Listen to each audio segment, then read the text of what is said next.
us at Danny Manuel Rushmore Honda or RushmoreHonda.com. Length of finance contract is limited with qualified credit. Expires 6/30/26. Imagine this, a bank that is committed to you, that understands your needs, your values, and your growth. No more settling for the status quo. Pioneer Bank and Trust offers tailored solutions, innovative services, and a team of experts dedicated to your success. You deserve more attention and more support from your bank. Don't settle. Pioneer. Pioneer Bank and Trust. Local. Pioneer Bank and Trust. Member FDIC. Looking for future leaders we can trust and believe in? Look no further than the high school student athletes right here in South Dakota. High school sports teach young people how to be effective leaders. It begins by making their grades and being on time for practice. It includes learning to listen, following directions, accepting responsibility, being a good role model. And it's about respect for officials, opponents, the rules, and each other.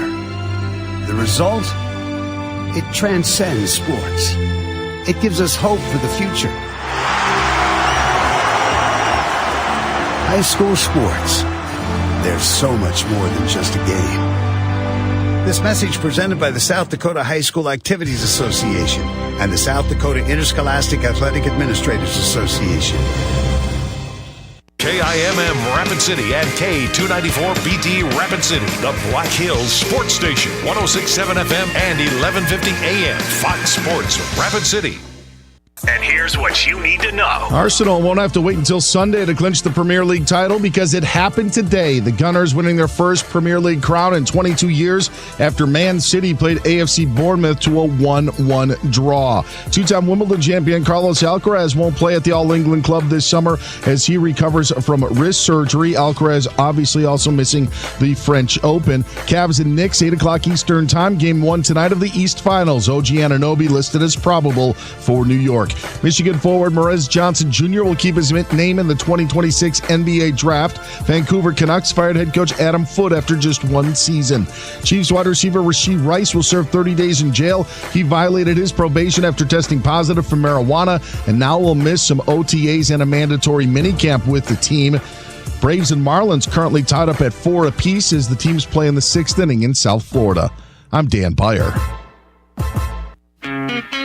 It's time for South Dakota's Sports Talk Show. This is the Nate Brown Show, featuring live callers, great interviews, and thought-provoking sports talk. From the biggest national names to the hottest stories across South Dakota. Welcome to the Nate Brown Show. Here's your host, Nate Brown.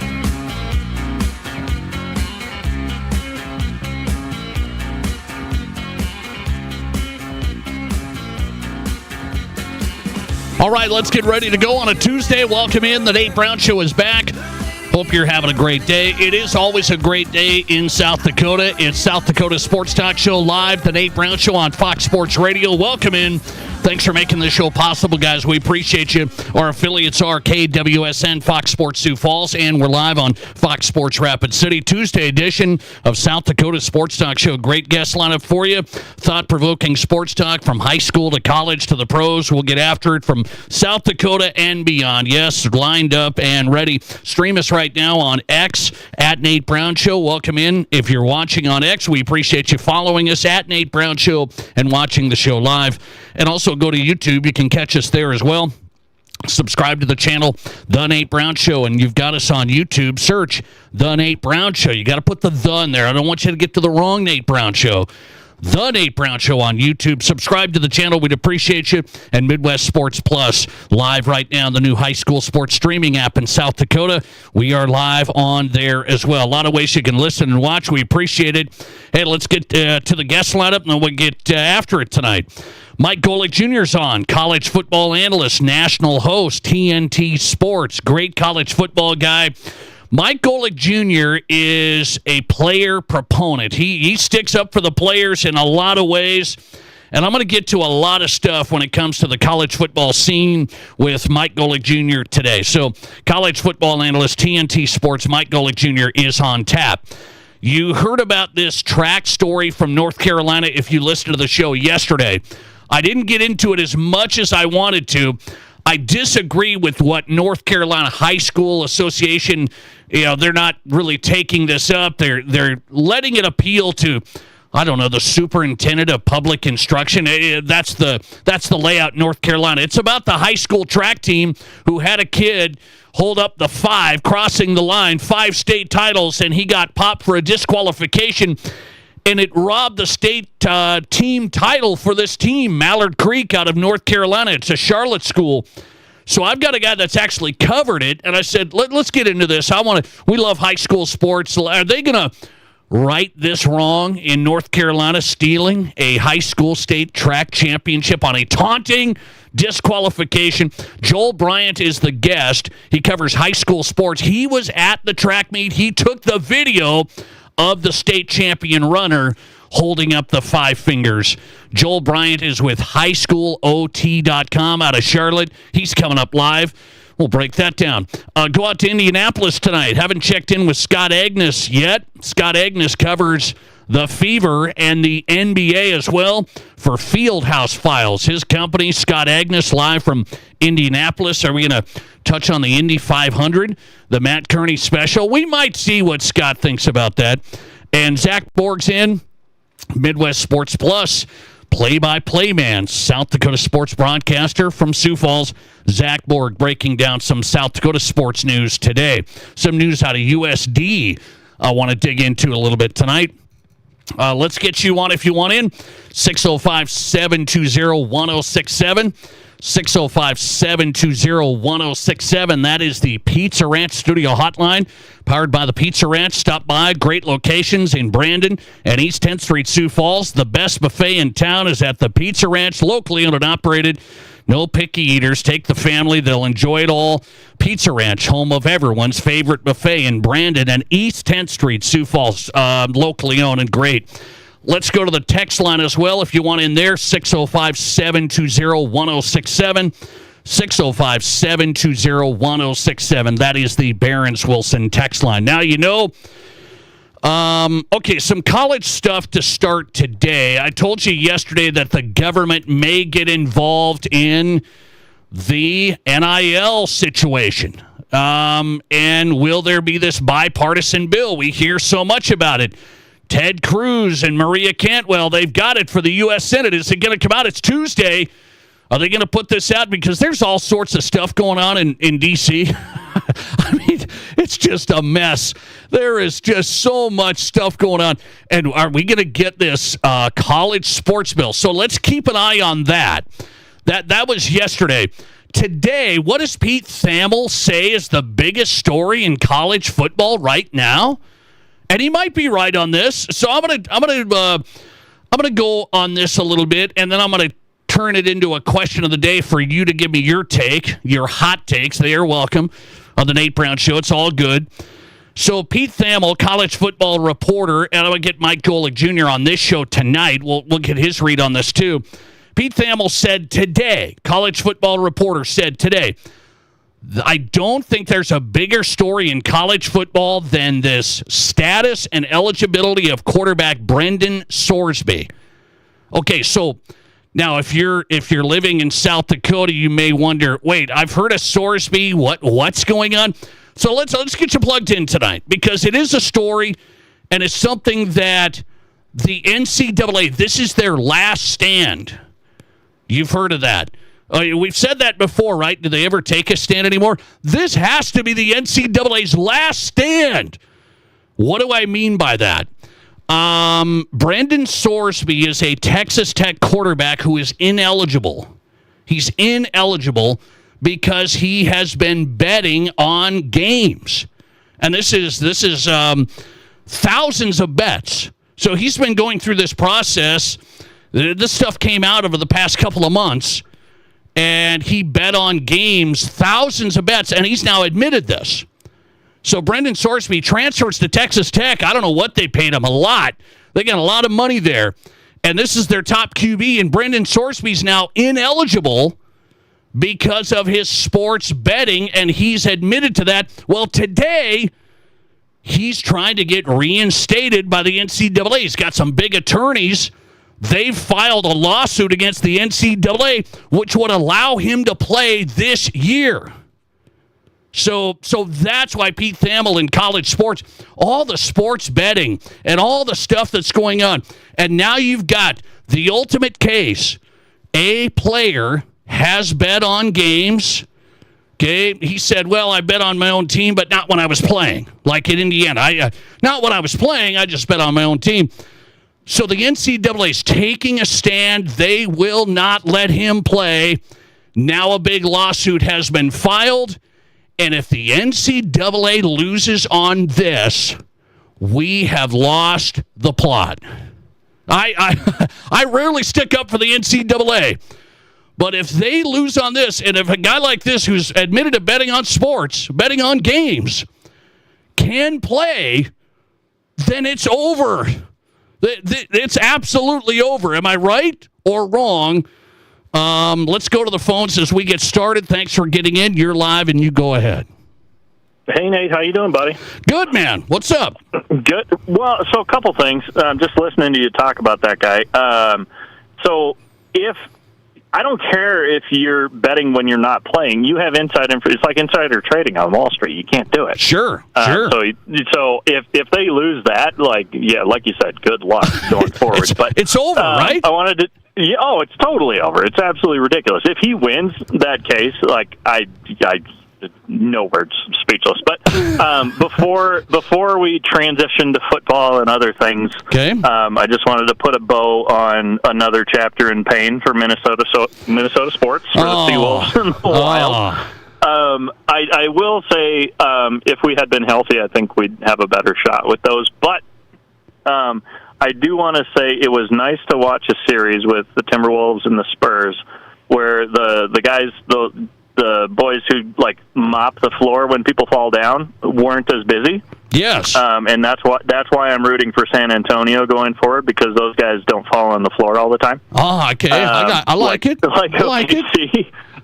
And then I feel I'm from Minnesota, which is the state of hockey, and I am absolutely sick to death of watching teams win the Stanley Cup where they've never seen ice. They don't know what ice is, except when they're in the hockey rink. Yeah, what's like up with that? Florida's won a whole bunch. The Lightning, the Panthers, the Hurricanes, the Stars, California teams. Like, I'm done.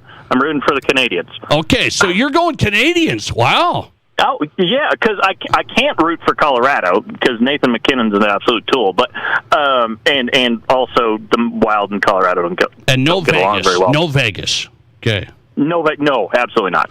But like, they're too new. Like, they already got one. What more do you want?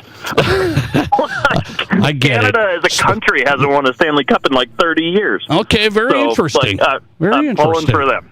So, thanks, buddy. I appreciate you. Right. Thanks for getting in. The Minnesota, was that a Minnesota sports funeral here in spring? That was a eulogy for the Wolves and for the Wild. Yeah, it was okay. It was nice while it lasted. A good life. Anyway, now that's over, too. By the way, speaking of over, and I'm serious with this, so that's all I got to say. Let me throw this question of the day out, because you know what Brendan Sorsby, this Texas Tech QB, his lawyers are arguing. I have this in front of me.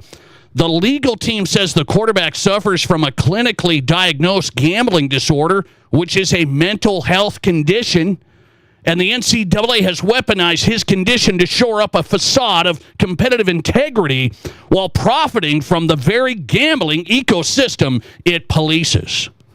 Did you hear that? That was great legalese right there.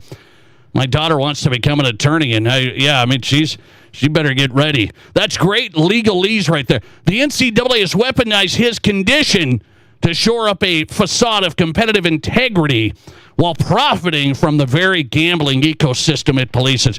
The lawyers could say whatever they want on this, and I understand there's sports gambling everywhere. You hear it here. You hear it at universities, stadiums, and I get it. DraftKings, FanDuel, it's everywhere. But I'm just telling you right now, if somehow Brendan Sorsby, Texas Tech QB, gets back in for this year, and that's what this lawsuit is saying, wants reinstatement of the NCAA. They're saying the NCAA should not have control over this. They should not have control over this. If he plays this year, what do I mean by it's over? There will be nothing the NCAA can enforce anymore at all, ever.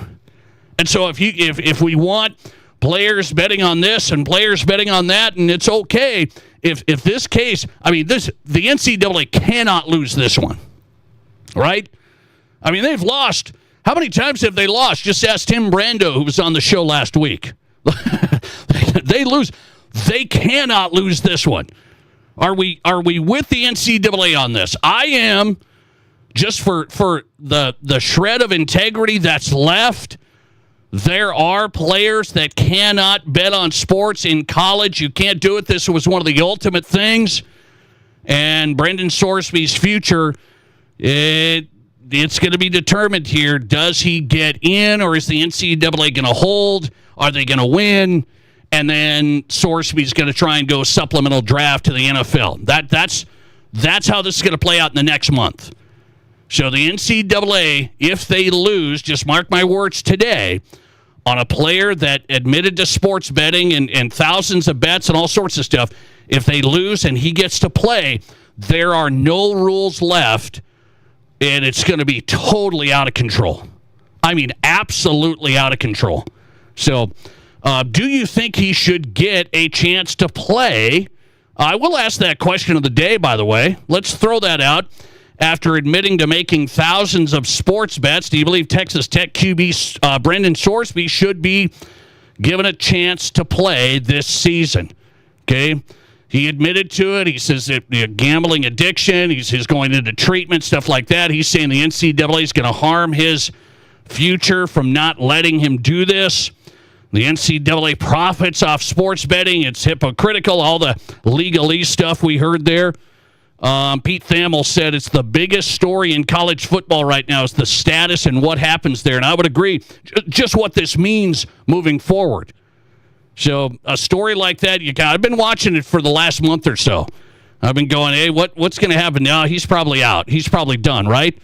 I think he's done, but the NCAA loses so much, I wonder about this. So I can't have him playing. I don't know Brendan Sorsby. I feel bad about it. I mean, I understand the sports betting stuff. I get it. That's the number one thing. You can't do it. You cannot do it. And as the last caller said, it doesn't matter if he was playing in the game or not. It was his own team and stuff like that. You can't do it. So let's hope, please. Can the NCAA, I don't know who their attorneys are. They pay him. I mean, they paid him a lot. They haven't been able to do anything with NIL and the government for 7 years, but maybe they could win this case. I think they have to, by the way. 605-720-1067. 605-720-1067 is the text line to answer our question of the day on the Nate Brown Show. On Twitter, 100% of the audience has voted the NCAA is right on this. You can't let him play. 0% on Twitter say give him another chance to play this year. All right, so we're on target for now, but it is the NCAA. Let's see. Listener text coming in. Heck no. Can't let him do it.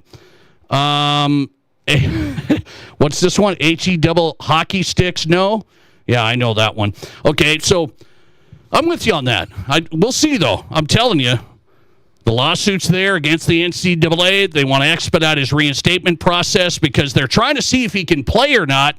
And if he can't, if the NCAA wins, then he's going to try the supplemental draft, which is for players like this that all of a sudden are in this situation. Okay? That's why this is kind of sped up right now. And we're going to find out in the next probably a couple weeks what goes down. Hey, by the way, speaking of, Mick Judgerson called in there, one of our listeners, one of our longtime listeners to the program on the Nate Brown Show. He was talking hockey a little bit. I have a question here. This is for Sioux Falls sports fans, okay? Or maybe you're West River, but you've understood the East River sports market here, okay? Speaking of hockey, the Sioux Falls Stampede are on the verge of winning another Clark Cup in the USHL. So Stampede hockey has a long history, has been really popular, has sold out the Premier Center. I mean, we're talking about great support for the Stampede. Am I right? So this is for Sioux Falls sports fans. I'm talking to you guys directly right now. I'm asking you in the hockey world, if both teams go on a winning run, which hockey brand is bigger in Sioux Falls, the Stampede or Augustana hockey? That's my second question of the day tonight. I want to know, this is Sioux Falls sports fans, okay? You guys that are in the mix on this, we have a chance to have East River domination tonight on South Dakota Sports Talk Show. I'm just curious because I see the Stampede. They got a nice crowd. They shut out in their last game, right? And they're up 2-0 in the Clark Cup, so they're on the verge. They might win another one. They haven't won since 2019. This is a nice crowd. They had the upper deck of the Premier Center curtained off, but the bottom was packed over the weekend. I mean, it was packed. So it got me thinking, wait, D1 hockey launched in Sioux Falls, and Augustana had a nice season this past year. Augie had a nice season. Didn't get an NCAA tourney bid, but they were close. So what if Augie goes on an NCAA D1 hockey run? I'm not talking to the Frozen Four. Like, that would be off the charts. Well, what if they get NCAA run, like a tournament? And Stampede now in the Clark Cup. You've seen that. You've been a part of that. Which brand is bigger if both teams are on a run? Stampede on a run right now in the Clark Cup. It's pretty big. Maybe not as big as it used to be. Pretty big. Which is bigger? Sioux Falls sports fans. I want to know from you, okay? You guys got me on the text line. Send them in. I'm going to come back to this. 605-720-1067. That's the text line on the Nate Brown Show. Which brand is bigger in Sioux Falls if they're winning, okay? I'm talking about an Augie D1 tournament run or a Clark Cup run for the Stampede like they're on right now. 605-720-1067. Which is bigger? You tell me. We'll revisit it. Mike Golick Jr. on this college football story. He's live next. This is South Dakota's Sports Talk Show. Create the yard of your dreams with help from Menards. Give your lawn a professional-grade look with Pennington Contractors Mix. It contains a mix of grass seed that covers up to 8,000 square feet, providing your lawn with quick, lush, professional-grade results. Save big money on Pennington Contractors Mix now at Menards. Plus, check out our weekly flyer on Menards.com for more great deals happening this week. Save big money at Menards. Weekend meal rules, they're different. Lots of meats, messier bites, zero regrets. That's why you need Village Hearth. Freshly baked old-fashioned buns that hold up to jumbo hot dogs, juicy burgers, and bold ideas. From lazy lunches to neighborhood block parties, Village Hearth brings it all together. Whatever's on the grill, make the bun count. Village Hearth. Cookouts start here. You'll find the best used cars and trucks at the place that sells the best new cars and trucks, and that's Denny Manholt Toyota. Shop over 300 used cars, trucks, and sport utilities available, including the area's best selection of used Toyotas. Buy select Toyota certified pre-owned with financing as low as 5.19% APR for up to 72 months, including RAV4s. See us at Denny Manholt Toyota or DennyManholtToyota.com. $16.19 per 1,000 finance regardless of down with qualified credit. Expires 6/1/26.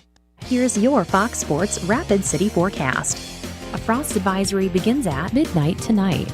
Lows level off around 37. Tonight, under clear skies, southerly winds 5 to 10 miles per hour. Mainly clear skies. Tomorrow, slight chance for storms. Highs level off around 67. Partly cloudy. Tomorrow night, lows level off around 42. That's your forecast on the Black Hills Sports Station, Fox Sports Rapid City. Right now, 55. In the past, if you needed auto body repair, you had to get multiple estimates and then try to get your car into a shop for repair. Well, not anymore. In most cases, you can stop by one shop, get your estimate, and schedule your car for a repair. The question now becomes which shop you choose. If you like quality, choose J&J Truck and Auto Body. They have ASE, PPG, and Gold iCar certifications that allow them to offer you a nationwide warranty. And they'll work with your insurance company so you're pleased with the outcome. J&J Truck and Auto Body, 1513 East Philadelphia. What makes a credit union different from a bank? At Highmark Credit Union, it starts with you. We're member-owned, not shareholder-driven. That means our earnings go back to you through better rates, lower fees, and personal service. Unlike big banks, we put people first. You're not just an account number, you're part of a community. Highmark Credit Union. Local, personal, and here for you. We'll make it happen. Federally insured by the NCUA. At Dakota Discount RV, we're in it for the long haul, just like you. Whether it's cross-country adventures, weekends by the lake, or family time under the stars, we're here to keep you rolling for years to come. While others are packing up, we're doubling down with dependable service, great prices, and the biggest selection in the region. Your journey doesn't stop here, and neither do we. Here tomorrow, here for every mile ahead. Visit us in Rapid City or Somerset or online at DakotaDiscountRV.com. From high school to college to the pros, from Rapid City to Sioux Falls, the Nate Brown Show is South Dakota's sports talk show.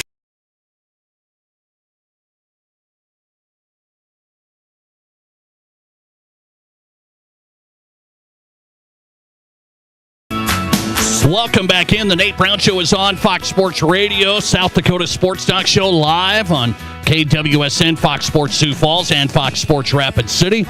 Question of the day, Sioux Falls hockey fans. Which brand is bigger when they're winning? Who do you think has a bigger hockey brand in Sioux Falls when they're winning? D1 Augie Hockey. What if they made an NCAA tournament, made a little run? Doesn't have to be Frozen Four, but made a little run. Or Sioux Falls Stampede still. Clark Cup on the verge of winning. Can they get it done? They're up 2-0. More people voting so far on the text line. Augie Hockey. I'm a little surprised. D1 Hockey winning the which brand is bigger in Sioux Falls. 605-720-1067. You tell me. Maybe that's unfair. The Stampede are having like a send-off. Maybe the fans are. Maybe they're at the send-off right now. They're not listening. Okay, sorry. Mike Golick Jr. is on tonight. College football analyst, TNT Sports. He's on Exit. Mike Golick Jr. has a great podcast talking Notre Dame and more. Mike, welcome in. How are you? Good. How you doing, Nate? I'm good, man. Appreciate your time. A lot of college football stuff I want to get your take on. So I've talked to you about some of this over the years, but let me go to this week. We're supposed to get a U.S. Senate bipartisan bill that are going to address transfers, NIL salary cap, a governing body that can enforce this. Oh, did I lose him? I lost him. What happened? Maybe we can try and get him back. Let's see if we can get him back. I had him. He just dropped. I could tell right away, Mike Golick Jr. I was getting into the good stuff right there. Let me see if he can get back in this. Maybe we've lost him for a second. Hang on. Hang on tight. This is live radio. You understand if we can get Mike Golick Jr. or not. So hang tight. Let's see if we can make this happen. Mike Golick Jr., he said, I'm cut out. Let's see. Let's see if we can get him back. Hang on. Stay tuned. We are live. Maybe. Mike, I think I've got you. Are we back? We are. The reception's a bit choppy, so I apologize in advance. Okay, all right. That's okay. I'm going to ask you about this U.S. Senate bill. We're supposed to get a college football bill from the U.S. Senate. NIL enforcement, salary cap, transfers, governing body. Are you hopeful that this actually will come to fruition or not? No, I don't think there's anything about this process in the lead-up that should inspire hope amongst anyone, given what we've seen, the SCORE Act recently getting taken off the table. It just seems like there's always this buildup, and then every time it actually gets close to having to hit pay dirt, everything goes away. It's a lot like trying to root for the U.S. men's national team, where every 4 years I am made to believe that this time is different, And then when we get there, it seems to be the same. So I'll believe it when I see it when it comes to any form of legislation, especially given the current political climate, the upcoming midterms, and all these things that I have a feeling are going to quickly start to distract a lot of these lawmakers from the business of college football. Okay, so there is more important stuff. I get it. This supposedly is coming through. Ted Cruz, Maria Cantwell. Do you want this to come through? Maybe that's another question. Do you want the federal government in on this? The NCAA does. I tend to, especially given the way that recent policy has been formulated on this front, have my reservations about the federal government getting involved. A lot of it tends to be regressive policy when it comes to student athletes and their well-being. It tends to, and I mean, that's why you've seen pushback from a lot of organizations, particularly organizations representing some of the minority student athletes who would be severely affected by this and sort of rolling things back to the way they were. And so, in general, I am not for legislation that tries to put the toothpaste back in the tube, because ultimately there's a reason it changed. There were inequities in the system that needed to be reckoned with, and while they haven't been reckoned in a way that's been easy to control, I still don't know if I trust the federal government right now to be the hands that are ultimately going to fix this. Okay, so the deal is the College Sports Commission was created to handle this stuff, and then some people don't want to follow their rules on limiting payments. So what can you do if we aren't going to follow the CSC? Collectively bargain. Like it's the only real solution that accounts for the players' role in this in a way that I think is fair, that would allow you to create actual enforceable rules, would be a reason for all these conferences with disparate interests to actually have to come together and operate sort of similarly to the NFL owners, who all come from the same side of the table, have similar needs, have similar goals, are financially tied together. Like, that's what you need, because ultimately what you're still going to have, and the reason why it's going to be really difficult to tie anything down, to get anyone to agree to enforcement, is even if some people might want it individually, they're not willing to forfeit an advantage that they have right now if you're one of the schools that is the haves. And I think that's what you're going to see, continued descent along those lines, because a bunch of these schools, institutions, while maybe all feeling some of the squeeze from this, are feeling it to varying degrees. And if you're one of the ones having success, or feels like you can replicate the success of others, a la in Indiana, then I don't think you're going to forfeit that advantage just so that everyone else can have a uniform set of rules. Mike Golic Jr. is on tonight, college football analyst, national host. Mike Golic Jr., he's on X. Follow him there, TNT Sports. Let's get into this. Pete Thamel said there's not a bigger story in college football than the status and eligibility of Texas Tech QB Brendan Sorsby. He's admitted to betting on games, thousands of bets, his own team, but saying, well, I wasn't playing. If the NCAA loses this one, and he gets to play, what do you say? That there is a formula that others will be able to replicate. I find it really hard, and there's a tough line to toe in this, right, where the people representing Brendan Sorsby himself, are saying, hey, this is a legitimate gambling problem that I'm seeking treatment for right now. So the empath in me wants to say, all right, we understand that right now there is massive exposure to mobile gaming in a way that might affect some people different than others, and people who might be susceptible to this addiction and disease, all these things that we know. And then there's also the cynic that's seen the way that college football has operated recently and says, all right, well, if you were looking for a path back to playing, that would be a great route to go, because now you can once again look at these governing bodies, look at the NCAA, look at these schools that would want to grant him ineligible and say they're callous, and find a way to work around what usually was pretty black and white, right?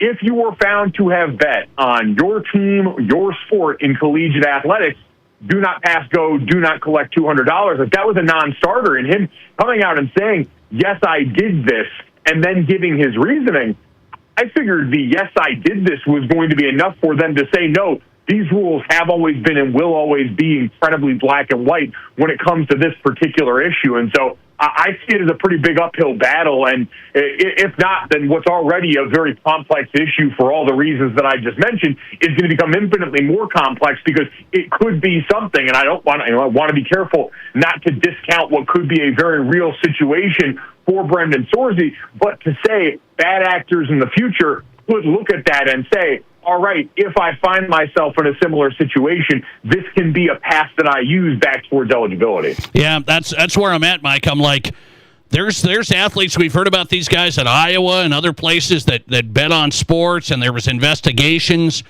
If this gets through the NCAA, this is like the last stand, I believe. This is like one of their last stands. I know there's been some of those, but I don't think they can do anything about it anymore if they lose this. No, and I mean, I think one thing to keep in mind just in terms of the broader back and forth of the NCAA versus these various lawsuits that they face around a variety of issues in college sports is, while we've seen in the NIL space that's been difficult for them to get wins, we have seen when it's come to eligibility, when it's come to the waivers for players seeking sometimes a sixth, seventh year of eligibility, the Trinidad Chambliss back and forth being an example where a player was rewarded with that. We have also seen the NCAA get some wins there where they believe, no, people are actually trying to manipulate this system, and you're not going to remain eligible going forward. And so I do think there are some areas where we've seen, if you're the NCAA side, the wins that have been hard to come by and may hold still in this area too. Mike Golic Jr. on, a couple more. Let him run. Find him at Mike Golic Jr. on X. Follow him there. TNT Sports college football analyst. Iowa State Athletic Director Jamie Pollard. People follow Iowa State around here. He said, big quote here. He was talking about the Big Ten and SEC threatening to break away to form their own league. He said, let them break away. We should break away from them. Is there really a discussion about the Big Ten SEC breaking away? I mean, I think we've kind of seen this used as the boogeyman around college athletics for a while now.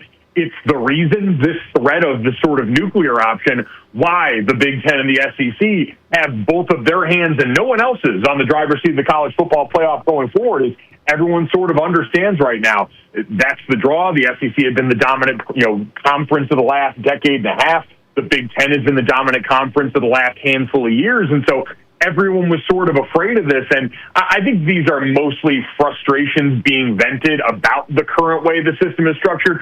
I don't think it's overly realistic, just because, again, I always go back to the pandemic where, I remember doing a lot of radio with my dad and being the bright-eyed, bushy-tailed guy that thinks, oh, yeah, now's the time where the Power Five is going to break away from the NCAA, and all these people are going to work together at a time where there's so much tension. And they couldn't do it. Even at a time where we were facing a global pandemic, these conferences could not agree on one set of way of doing things. And we see it right now for the Big Ten and the SEC. They can't agree on the version of the college football playoff side they want going forward. The Big Ten's recruited everyone else, so I don't think I see a world in the immediacy where they can band together and agree on enough things to actually threaten to break away in a way that's real. If we get to a 24-team college football playoff, do you think that dampens the regular season, which you cover on a regular basis? Yeah, I don't see how it couldn't. It's just a math problem, right? As someone that's played a lot of blackjack at the table with my dad, I've become very familiar with the phrase robbing Peter to pay Paul.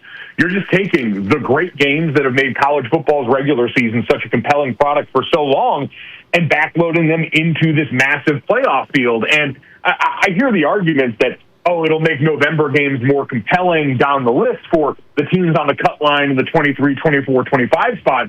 But it's also going to take a bunch of those games that would have been incredibly compelling on rivalry weekend with some of the biggest names and brands in the schools everyone we see reflected in ratings seems to pay more attention to, and make those less impactful overall. This is a sport that used to lionize how difficult it was to get from regular season to postseason, and it would be drastically changing shape. 12 to 24 would be a massive jump. We know 4 to double digit in the college football playoff was a big jump, but wound up coinciding with a time where more teams were competitive because of NIL and the portal. This feels like it's really going to be a game changer in a way that I don't know if I'm comfortable with.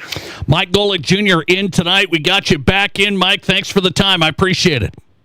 Thanks for having me, Nate. Thanks a lot. College football national analyst, TNT Sports. He's got a podcast. Find him on X at Mike Golic Jr., national college football analyst here on the Nate Brown Show. So count Mike Golic Jr. against the 24-team playoff. You got to keep count here. Tim Brando, legendary broadcaster, joined us last week against he's for the 24-team playoff. Okay, so Mike's saying we can't do it. Tim Brando's saying, no, this is what we can do it. There's more teams. It's more coverage. It's more money. So let's see. Who are we going to find next? Who are we going to get next? Some college football guys. We'll keep our eye on this. Mike Golick Jr. on tonight. Let's go to the high school sports story of the week out of North Carolina. Okay? The track story heard around the country. A state championship taken away by a runner who allegedly taunted. And then the team got disqualified and they lost a team state title. I think it's wrong. Joel Bryant covered it. He took the video of the runner that's seen millions of times now. Joel Bryant's from North Carolina High School OT. His take on the latest deal coming up. This is the Nate Brown Show. There's nothing like it. Not for hundreds of miles in any direction. A gathering space for all kinds of people from all kinds of backgrounds. To share, to revel, to stand together and celebrate life's greatest moments.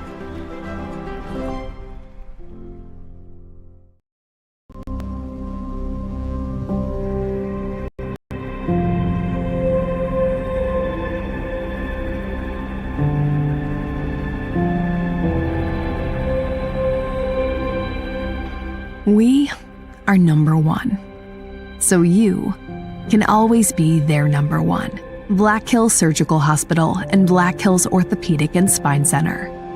The number one hospital in the nation for major orthopedic surgery. It's time for an upgrade, and don't spend a dime for 2 years. That's right, 0 zip zilch with no money down, no interest, and no payments for 24 months. That's May 2028. Say goodbye to drafts and outdated design, and hello to our acclaimed replacement windows and our stunning ensemble entry doors. Get energy-efficient windows and doors and beautiful upgrades with 0 regrets. Call today or visit RBARapidCity.com to book your free estimate.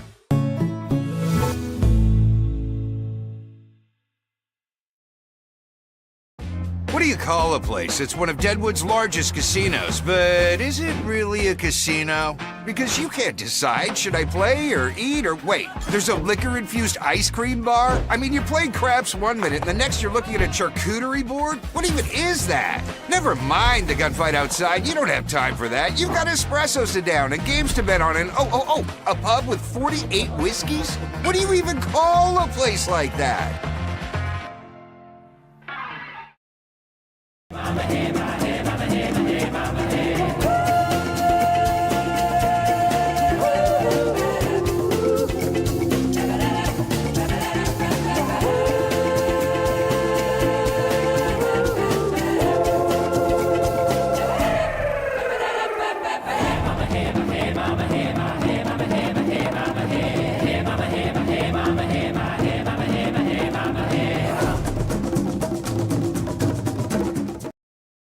I didn't know anything about radon. I didn't know it's a gas you can't see or smell.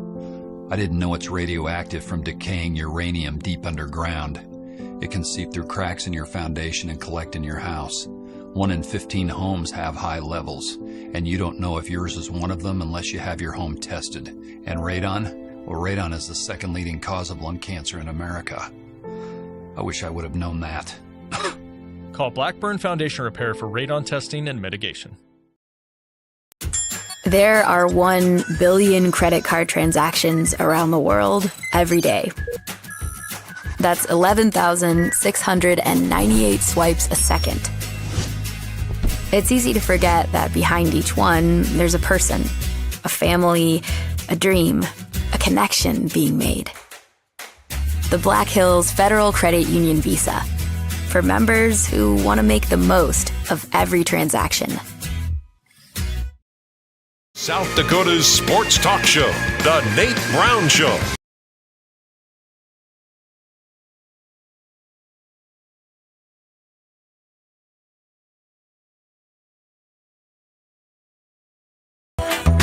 Hey, welcome back in. South Dakota Sports Talk Show live across South Dakota. It's always a great day in South Dakota. You know that. Say it with me. Glad you're here. Tuesday edition of the Nate Brown Show tonight. Fox Sports Radio, our affiliates, Fox Sports Rapid City and KWSN Fox Sports Sioux Falls. We appreciate you. Scott Agnes coming up from Indianapolis tonight. Indy 500. Are we going to dip into that for Matt Kearney tonight? We'll see. We'll see. Fever. We got to talk Caitlin Clark a little bit. Come on now. Scott Agnes coming up from Indianapolis. This high school sports stories went crazy. We covered a lot of high school sports in South Dakota here on the program, but I always catch this stuff. I'm like, wait, what's going on here? And this guy's right in the middle of it. He took the video of one of the biggest high school sports stories in the country right now, this North Carolina story where a team track title got taken away after one of the runners was disqualified for an alleged taunting after holding up 5 when he crossed the line in a relay. And so the state title was taken away, and Joel Bryant's covered it. He's with highschoolot.com out of North Carolina. This is a Charlotte, North Carolina area team. Joel joins us live on the Nate Brown Show. Joel, welcome in. How are you? Doing well. I've never been to Sioux Falls or South Dakota, but it's on the list one day. Okay, come on out, man. We got a great Mount Rushmore, great places, and great faces. Okay, that's my plug. By the way, let me get your read on this first of this, because you're kind of you took the video, and then you just tell me, did you think this would be as big as it has been the last 2-3 days? Just tell me that.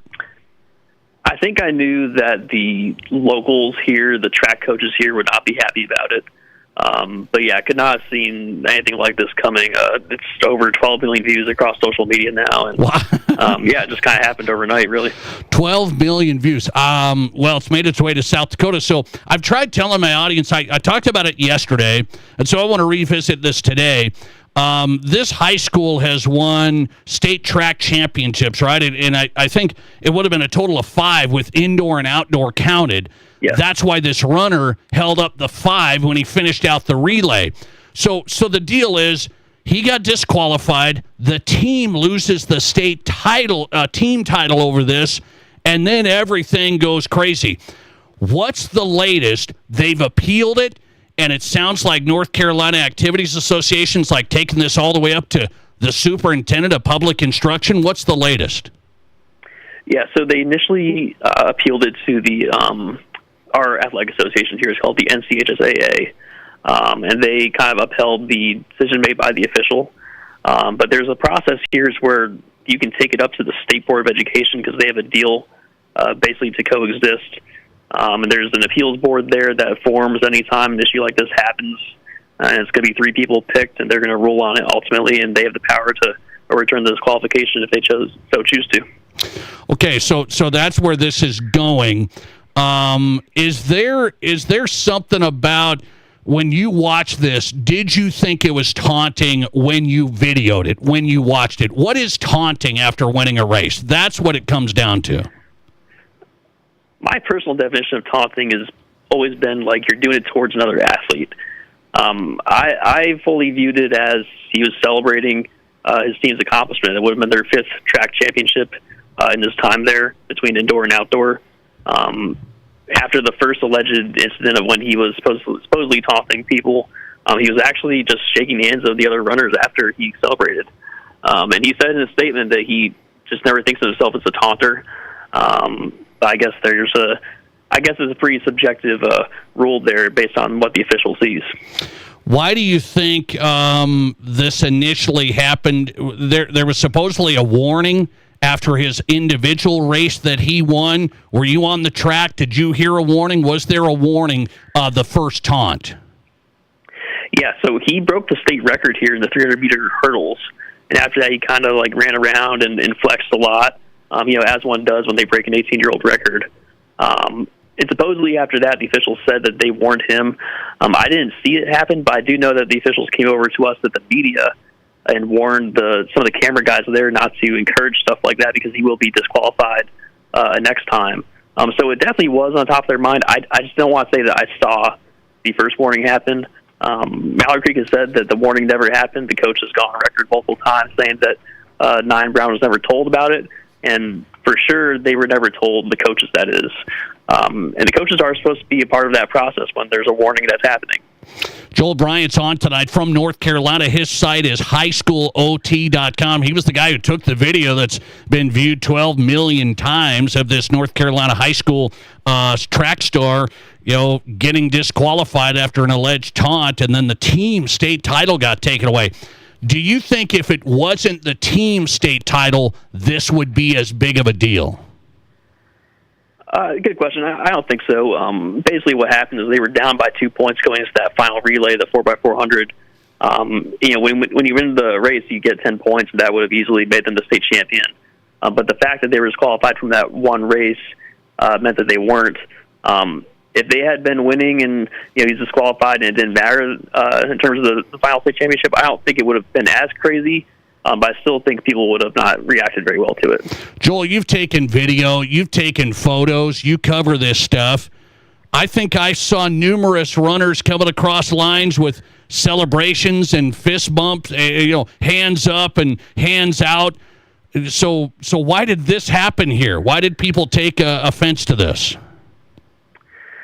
Yeah, it's a great question, and that's probably the main question here is why was this not a force for any other runner? I was there for 4 straight days of this. This is the first year we've had 4 straight days of track championships. They recently doubled our classifications from 4 to 8, so we're dealing with that this year.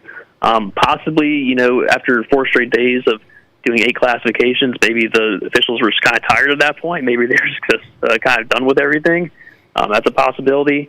I do think that Mallard Creek was kind of running in with them, a little bit before that. They had gotten in trouble with a supposed hook on a previous relay earlier in the day.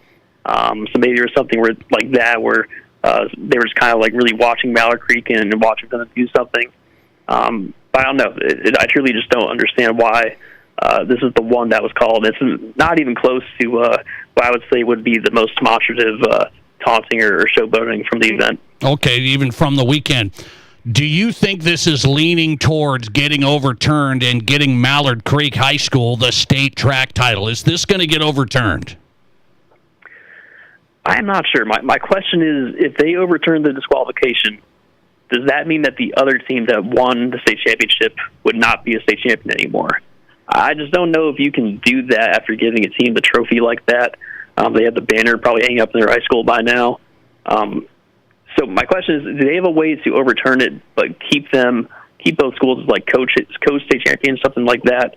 If not, I could see them being like, yeah, this probably shouldn't have happened, but we can't just take the championship away from Jordan High School because they didn't really do anything wrong here. So I think that'll be the question for me with this appeals board. What's the answer here if this happens in the future, Joel? What do you think? Meaning, it's like, how do you determine what taunting is? Is the disqualification too harsh of a penalty? It feels like, I talked about it yesterday just here in South Dakota, I think taking away a team state title for that is too much. What's the answer? Well, I think there's some things that can come out of it. I think they could probably do a better job putting a rule in place of really formalizing the warning process. Because other than that, the only penalty in track is the disqualification from that event. In football, you get multiple 15-yard penalties before you're done. In basketball, you get multiple tacks or flagrants in some levels. Track is not really built in. Like, there's not a mechanism built in to just have like a real warning that penalizes the team, right? I think that they need to do a better job of expressing such a warning to the coaches in the future. I wonder if there's going to be a rule change that requires that. Joel Bryant's been covering it. Really appreciate his time. It's a huge North Carolina high school sports story on the state track title taken away after Mallard Creek won it, and then a taunting, and it was disqualification, and now the team state title is gone. The appeal process is in. Follow him at Joel Bryant, HSOT. The site is highschoolot.com out of North Carolina. Joel, thanks for hopping in here. I appreciate it. Great job covering it. Thanks a lot. Thank you. Thanks for having me. I appreciate the time. Joel Bryant, he's with highschoolot.com out of North Carolina. 12 million views of this. Just went crazy. I saw it yesterday morning. I think that's when I first saw it, or maybe Sunday. And I looked at it. I said, wait. Okay, I've seen taunt. I've seen high school track stars, celebrate stuff. I said, come on, guys. This isn't. I mean, I've seen some stuff here in South Dakota. We have some great excitement and celebrations, and we've seen some great track stars, Simeon Birnbaum, some of these. He gets excited, right? Come on now. You can't take a state title away. You can't take a state title away over this garbage.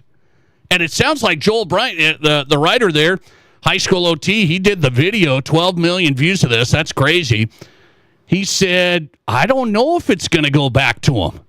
Because then do you take the state title away from the other team who was second, who then got first? Well, yeah, you do. You guys lost. You lost. You can't take, hey, you got disqualified. So you guys win. You lost. You hear that? So, come on now. That's ridiculous. Great coverage there from Joel Bryant, highschoolot.com. Lister text coming in on this story out of North Carolina, the state track meet. Lister text, the students and parents are just too sensitive. I don't think it was taunting. It was a celebration of 5 state titles. I watched the video. He was simply celebrating the victory, not taunting the other athletes. That is correct. You can watch it yourself. So look it up. Mallard Creek, if you want to look at it, it's all over social media. Mallard Creek High School. Just look up North Carolina State Track, and it'll be right there. The kid, Nyan Brown, gets across the finish line in the relay, holds up 5. He didn't hold it up, look at anybody, get it into your face. Bad call, bad ruling, state title gone. Absolutely unbelievable. And now it's all the way up to the top, public instruction, the superintendent or whatever. I don't know if they're going to overturn it. Well, of course you overturn it. I mean, that's just ridiculous. All right. That's that. South Dakota Sports Talk Show. Let's not do that in South Dakota, okay? Let's not make national headlines over disqualifying a runner for holding up a 5 or something when they win the state track meet here coming up. Okay, let's learn. Coming right back, bigger hockey brand in Sioux Falls. We've got some answers. Is it the Stampede or is it Augie Hockey if they make a D1 NCAA tournament run? You tell me. From Sioux Falls, coming up. This is South Dakota's Sports Talk Show. At Black Hills Federal Credit Union, we help all kinds of people get into all kinds of vehicles with loans as unique as them. Trucks, cars, SUVs, we finance them all with local service and rates starting as low as 4.99% APR. That's right, 4.99%. Keep your loan local and find the one that fits you at bhfcu.com. Apply today online or text 605-718-1818 to get started. Offer subject to credit approval. BHFCU is member owned and insured by NCUA. The following radio ad is good, fun, squad approved. My name is Jenny, and I'm the lady at the South Dakota Lottery who writes out those big checks for our winners. It's a lot of fun, but we've had so many big winners lately, my hand is tired. There was a $600,000 winner, a $2 million winner, a $4 million winner. That's a lot of zeros, and not normal zeros, big check zeros, and the winning never stops. That's why I'm learning to write with both hands. Good fun. Must be 18 or older to play. Please play responsibly. This month at Spearfish Motors, the purchase of any vehicle automatically enters you for a chance to win the ultimate VIP experience for Deadwood PBR's high-octane bull riding on Friday, June 12th. We're talking next-level access, the exclusive shark cage, premium VIP seating, plus a room and dinner at Cadillac Jack's. You could be living it up like a true VIP at Deadwood PBR. Don't miss out. Shop today at Spearfish GMC Cadillac or at spearfishmotors.com. Take your Deadwood stay to the next level at Tin Lizzie Gaming Resort. Choose Hampton by Hilton or 4 Points by Sheridan, both just steps from the Main Street action. Then play in our 24/7 casino, bet every buzzer beater at the BetMGM Sportsbook, and taste your way through 6 unique dining options. With non-stop events, next-level casino promotions, and everything under one roof on historic Main Street, plan your getaway at tinlizzie.com, where your getaway goes to the next level. Here's your Fox Sports Rapid City forecast. A frost advisory begins at midnight tonight. Lows level off around 37 tonight under clear skies, southerly winds 5 to 10 miles per hour. Mainly clear skies. Tomorrow, slight chance for storms. Highs level off around 67. Partly cloudy tomorrow night. Lows level off around 42. That's your forecast on the Black Hills Sports Station, Fox Sports Rapid City. Right now, 55. At Connect Home Center, they've been a part of the Mead Lumber family since 2000. Now, they're bringing everything together under one trusted name, Mead Lumber. Don't worry, your favorite team, great service, and high-quality products aren't going anywhere. Connect Home Center is becoming Mead Lumber. Same people, same service, just a new name. From design to finish, here for you every step of the way. Check them out at meadlumber.com. Hi, this is Jeremy with Jerry's Cakes and Donuts, inviting you to kickstart your morning by dropping by and grabbing some fresh donuts. I want to thank you for voting us the best in the Black Hills. We're up early making your favorite donuts, so stop by and bring some to the office. Everybody loves Jerry's Cakes and Donuts, and we love you, so stop by, get a great selection to brighten up your day. Serving Rapid City for over 40 years, Jerry's Cakes and Donuts at 109 East Omaha, and remember to like Jerry's on Facebook for some great giveaways. You're listening to The Nate Brown Show, also streaming right now on X. Follow us and watch the show live at Nate Brown Show.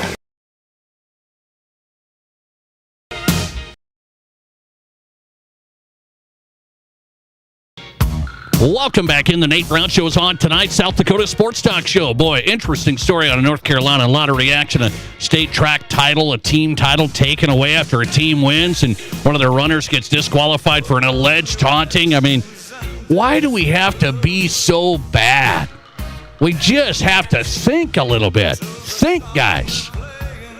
Don't overreact to every single thing and rage bait and all that. I mean, it's just stupid. And now we got this big story, and state track title taken away, and people are trying to figure. Just make the right call. That team won. End of story. That's it. Why can't I figure that out? Why do we have South Dakota Sports Talk Show common sense here, but nobody can figure it out? Figure it out, guys. Come on, it's not that hard. Hey, here is a question, though. I do have a question on this because I want to see what you guys say. This is Sioux Falls fans. Sioux Falls fans. I see the hockey scene in Sioux Falls big right now. The Stampede, USHL, have made a run to the Clark Cup. They're up 2-0. They're going on the road Friday, and they could win a Clark Cup, the first title, the Clark Cup since 2019, right? So I saw the crowd at the Premier Center, really solid. I mean, solid crowd, some excitement there. And so I got to thinking, wait, there's this story that Sioux Falls has these two hockey programs. Are these fan bases way different? Augustana Hockey's been D1 now. They had a great season this past year. Just missed out on an at-large bid to the NCAA tournament. So I'm looking at hockey fans in Sioux Falls. My question of the day, which brand would be bigger if they win? So the Stampede have been around. They've won Clark Cups. They've had great support at the Premier Center. Or if Augie makes a run in the NCAA tournament, is that massive? I'm just trying to get a sense for the hockey fandom in Sioux Falls. That's my question of the day. We've heard from Augie fans. Not a lot of Stampede. Let me hang on a second. I want to make sure we have this right. Listener reaction. The nice thing is they don't really compete with each other in the postseason. Augie wraps up in March, Stampede later. Tough to do attendance because Stampede, they were down in record-wise a little bit, but seemed both organizations had robust crowds on nights they each played. So that's interesting. Let's see. Listener reaction from Tyler. Sioux Falls Stampede average attendance is over 4,500, which is more than Augie's arena. Here's Carter. Stampede by far. Here's Matt. It's Augie hockey, and it's not even close. So I still don't know what's the right answer. I mean, we got Matt saying it's Augie. We got Carter saying it's Stampede. We got Tyler saying the Stampede draw more. Well, yeah, the arena, the Premier Center, yeah, that draws more. And then they were saying, what about Augie? This is D1 hockey, guys. D1 Augie making a run of the NCAAs? I have a feeling that would be massive. Which brand is bigger in Sioux Falls? Augie hockey, if they win, make an NCAA tournament run, or the Stampede in the Clark Cup. What's bigger? Let's see. Wow. 56% on Twitter say NCAA Augie run would be huge. 44% Stampede remains bigger. You tell me on the text line, 605-720-1067. Let's see. Lister text. This is bias. He admits it, though. I'm an Augie grad. Augie hockey by far. Thanks for your thoughts, but you're an Augie grad. Okay. Lister text. I'm going Augie. Lister text with Augie. Lister text. It's got to be Augie hockey. Stampede, junior hockey. Well, yes, but these are college players as well. These are college guys, right, from around the country. USHL, Stampede, are they still bigger when they win, or is Augie hockey on a D1? If they make an NCAA tournament, a little run like that, they were close this past year, would they be bigger? 56% saying Augie hockey, at least on Twitter. Hit me up on the text line if you're in Sioux Falls. Well, now we're back 50-50 on Twitter. We're 50-50. Very interesting. That's when you know people aren't quite sure. 605-720-1067 on the text line. Sioux Falls hockey fans, I want your vote on that. Coming back into the next hour right now. So I've talked to you about the NFL going international games. We've got 9. I've said I'm not a big fan of that, than just growing the number. Well, they're going to go up even more. But here's a thing they released today from the NFL that I like even, I dislike even more. What the NFL's going to not let teams do. We'll discuss next. This is the Nate Brown Show. There's nothing like it. Not for hundreds of miles in any direction. A gathering space for all kinds of people from all kinds of backgrounds. To share, to revel, to stand together and celebrate life's greatest moments.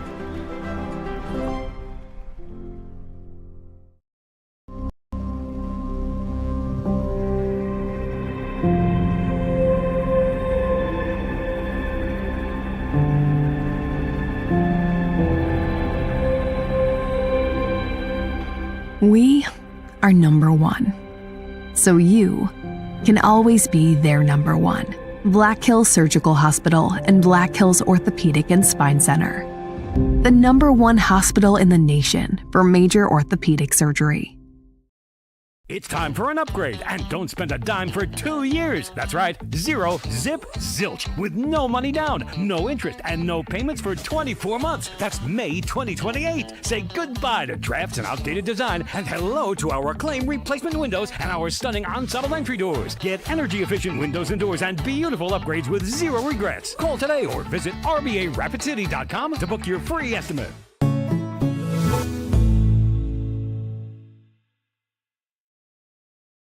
What do you call a place? It's one of Deadwood's largest casinos, but is it really a casino? Because you can't decide, should I play or eat or wait, there's a liquor-infused ice cream bar? I mean, you're playing craps one minute and the next you're looking at a charcuterie board? What even is that? Never mind the gunfight outside, you don't have time for that. You've got espressos to down and games to bet on and a pub with 48 whiskeys?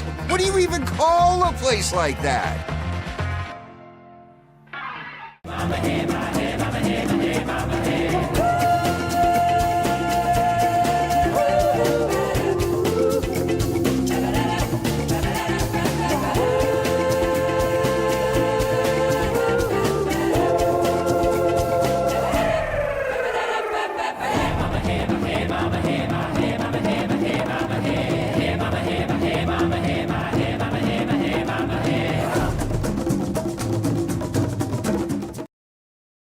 I didn't know anything about radon. I didn't know it's a gas you can't see or smell. I didn't know it's radioactive from decaying uranium deep underground.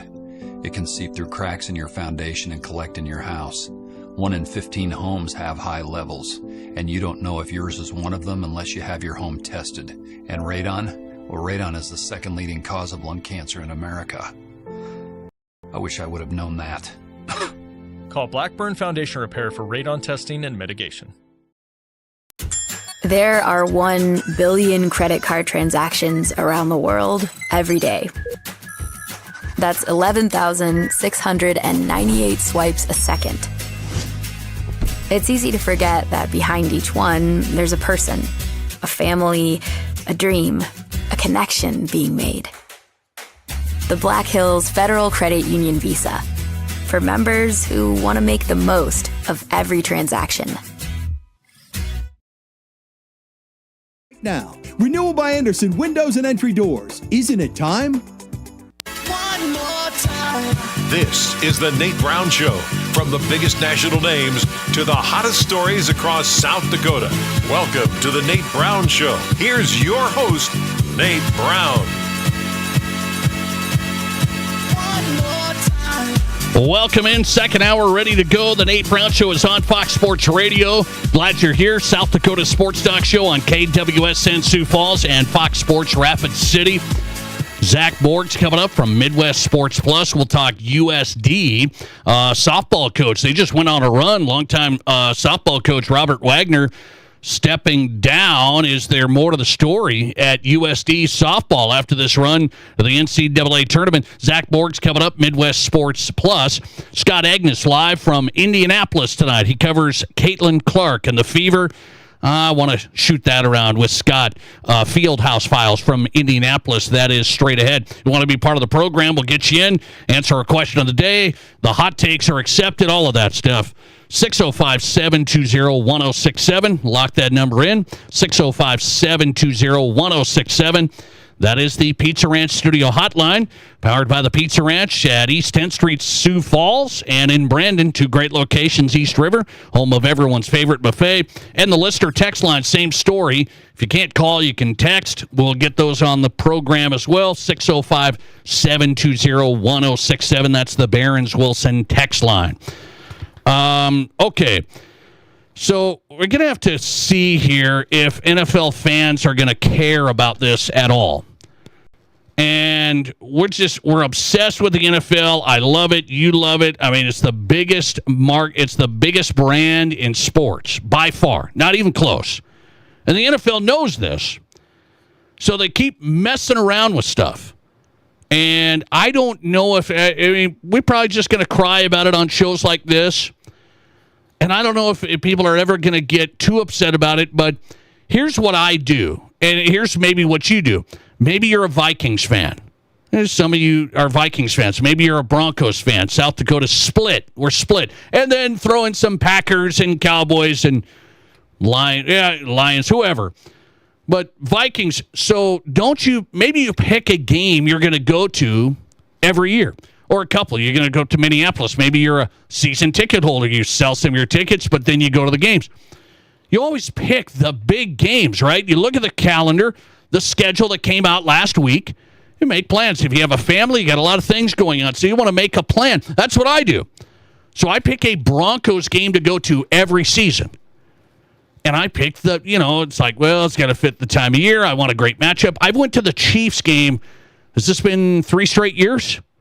So I've went to Chiefs Broncos the last few years. Why is that? Okay, it's a great game. Great game. I saw my boy Russell Wilson end the streak. Anyway, that's another story. I won't go into it. But I want to watch Chiefs Broncos. Okay? Why does that matter? Well, today the NFL has announced they're going to up the international games again next year. I mean, they think people are stupid. I think it's like, well, we started out with a couple, then we went to like 4, now we're up to 9 this year. Next year, they just voted today. The league voted they're going to do 10 international games next year. Oh, man. Oh, 10. No. I could care less about the international games. I don't give a rip. I don't want to see 49ers Rams in Australia. I could care less. This is an NFL business play. I get it. But I wonder if anybody's ever going to get upset because here's the other announcement with it. NFL teams used to be able to protect home games from this international slate. That has ended today. Why would they do that? Why does the NFL, do you think people in Australia or Madrid or Paris, do they care if they get to see the rivalries in the division? I don't know. I mean, I haven't lived there. I highly doubt that. Do they follow the NFL? Are they like you and I were passionate? Like, you're a Vikings fan. Maybe you want to go see Packers-Vikings in Minnesota. That's a big one, right? That's a huge one. Well, now the Vikings-Packers could be moved to Munich. I mean, this is just ridiculous. This is, speaking of another dumb thing. And the fans, we're just going to have to take it. So my deal is, so I'm thinking on my passionate side here, Chiefs-Broncos in Denver. Where it's got, I mean, it's played there. You know, division rival. We're good to go. You're going to see Chiefs-Broncos every year. Chiefs-Broncos in Melbourne. It's so bad for the fans. I think you're already taking away some games anyway for the home fans. They're spending a ton of money, the season ticket holders, the whole thing. And now you're going to do this. So the NFL, you used to be able to protect games that you wanted. I don't want Chiefs Broncos in Mexico City. Okay? We could protect that. Vikings Packers, you could protect that. Eagles Cowboys, you could protect that. Now they're going to put those games over there. I mean, that's just dumb. What are we doing? Come on. Thanks for calling. You're live tonight, and you go ahead. Hey, Nate. I'm just thinking that maybe all the Broncos games could be played overseas. That'd be awesome. Huh? Come on. What? You're just giving me a bad time. Okay. All right. I am. Thanks, man. All right. I appreciate you. He just waited to say that. He waited to say. He doesn't like my Broncos. It's okay. Let's see here. Yeah, so that's they're going to be up to 10 next year. And by the way, none of the games this year overseas are that big. Outside of 49ers Rams, I think that's wrong. I think 49ers Rams Melbourne on Thursday to open the season's wrong. And the other ones are like Bengals Falcons, Texans, Jaguars, Eagles Jaguars, Colts Commanders. I mean, they're just, it's like kind of who cares stuff. But now they're not going to protect games. So that's a beauty. They're just teeing it up on a sleepy May 19th. They just say, we're going to go to 10 games next year. It's okay, right? Nobody cares. And then, by the way, no protected games for any of the home teams. So that means division rivalries will be in another country. Great. Scott Agnes coming up. Covers the Fever, Caitlin Clark. People are still hating on Caitlin Clark. This is unbelievable. We're on a roll today. Scott Agnes from Indianapolis next. This is the Nate Brown Show.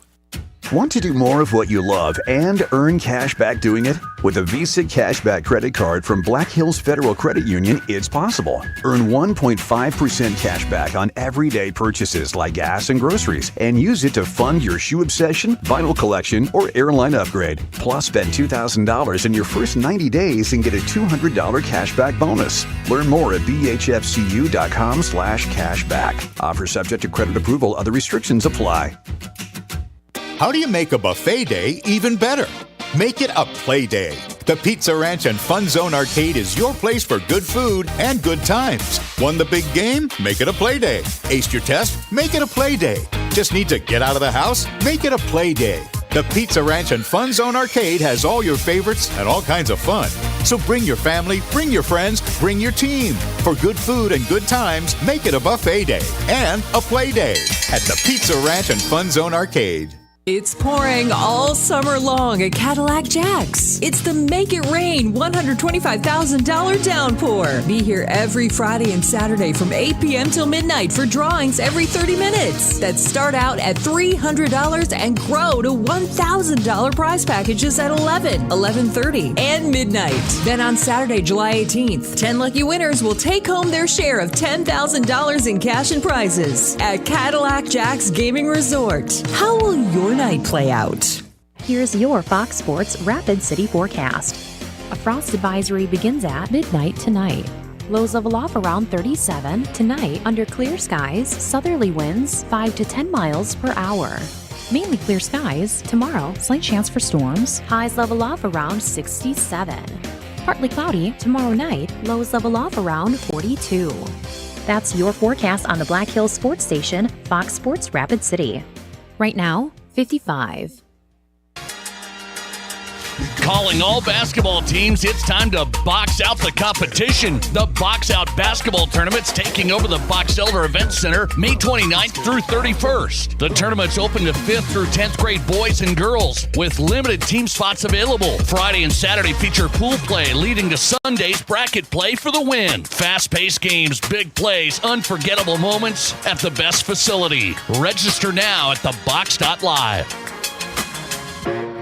You'll find the best used cars and trucks at the place that sells the best new cars and trucks, and that's Denny Manholt Toyota. Shop over 300 used cars, trucks, and sport utilities available, including the area's best selection of used Toyotas. Buy select Toyota certified pre-owned with financing as low as 5.19% APR for up to 72 months, including RAV4s. See us at Denny Manholt Toyota or DennyManholtToyota.com. $16.19 per $1,000 finance regardless of down with qualified credit. Expires 6/1/26. Everybody knows to have success on the court, your team needs the right strategy. And it's no different with life insurance. Your team at home is counting on you to have a strategy when things get tough. Lee Cruz, agent with New York Life Insurance Company, is ready to help you make sure the most important people in your life are protected. Get a no-obligation, free quote fast. Just Google Lee Cruz New York Life. Don't risk it. Make the right play. Give your family financial comfort with life insurance. Get your coverage options with Lee Cruz New York Life, 605-360-8804. Google Lee Cruz New York Life. Live callers, big-time interviews, and breaking sports news. This is South Dakota's sports talk show, The Nate Brown Show.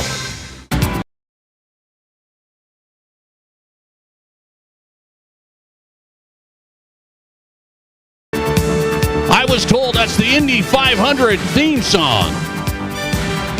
The Nate Brown Show is live. We're going to Indianapolis. Scott Agnes is on tonight, South Dakota Sports Talk Show. He's at the center of the Indy 500. He covers the Fever, the NBA, the WNBA Fieldhouse Files. Scott, welcome back on in South Dakota. How are you? Appreciate it. Doing well. Yeah, it's the center of the sports universe right now between the 500. Pacers last week were trying to figure out if they'd get a top 4 pick. They do not. And now, of course, Caitlin Clark, who is the most popular female athlete in the world. Okay, so you tell me, you've been in Indianapolis. I've talked to you about the Indy 500. But how big is it that Caitlin Clark is the grand marshal, is going to be there announcing drivers to their cars? How big is that deal? Yeah, it's significant, mostly for the race more than anything, right? Because anything Caitlin's involved in, people are going to watch. And, Nate, I had people on my reaction video that I did immediately go, hey, look, I've never watched the race. I will now. That changes. Wow. And that kind of speaks to the WNBA, right? For better or worse, there was a lot of people that didn't give it a chance that had never watched. Caitlin entered the league, and they gave it a chance and are hooked on this Indiana Fever team. So for Caitlin, look, this is part of her partnership with Gamebridge. They are the presenting sponsor of the race. It's also in her new backyard here, right off downtown. And I believe it's a bucket list item. It's the largest one-day sporting event in the world.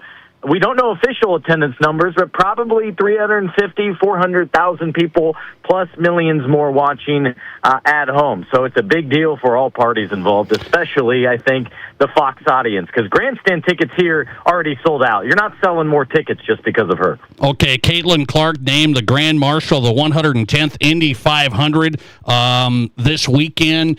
Scott Agnes on tonight covers Caitlin and the Fever Fieldhouse Files, his site.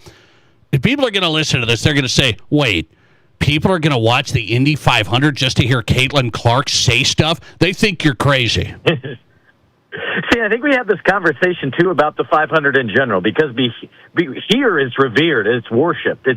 We have our days, right? I grew up here, so I have that great affinity for it. It starts with Friday, in particular, after this past weekend of qualifications. Friday's Carb Day. They don't have carburetors anymore, but it's still called Carb Day. So many people take the day off, and make it a fun day at the track. So, yeah, Caitlin's window will be about 12:29 p.m. Eastern Time coming up on Sunday. She'll say a few words at the victory podium and then probably go up to the Gamebridge Suite atop the pagoda, which is the big, giant building that they'll show plenty of times with an aerial view. But this place is massive. One thing I highly encourage your audience to look up to understand is Google, like, Indianapolis Motor Speedway venues inside of it. And you can name probably the top 10 places people know, right? Whether it's the Pacers Arena, Fever Arena, and the Colts Stadium, Yankee Stadium, several others. Nate, they all fit together inside IMS. It is a massive thing. So, yeah, I think you'll have a certain percentage tune in just for Caitlin. Will they stay for the whole race? Unlikely. But for about that half an hour window, you better believe she's going to move the needle because she is the needle. Yeah. Now, I'm with you on it. I've said she is the needle. Now, her third season, Colin Cowherd here on Fox Sports Radio just did a segment that was yesterday. Terrible. What are we doing? Okay. Sorry. Okay, I'm going to ask you about it. He did that yesterday. He said, Caitlin's got to do something now. Essentially, that I'm paraphrasing. He said she's got to do something and win and take the next step. You say no? What do you mean? I say she's basically in year 2. Give her a chance here. I think they won like 13 games when she came in, hadn't reached the playoff in a decade.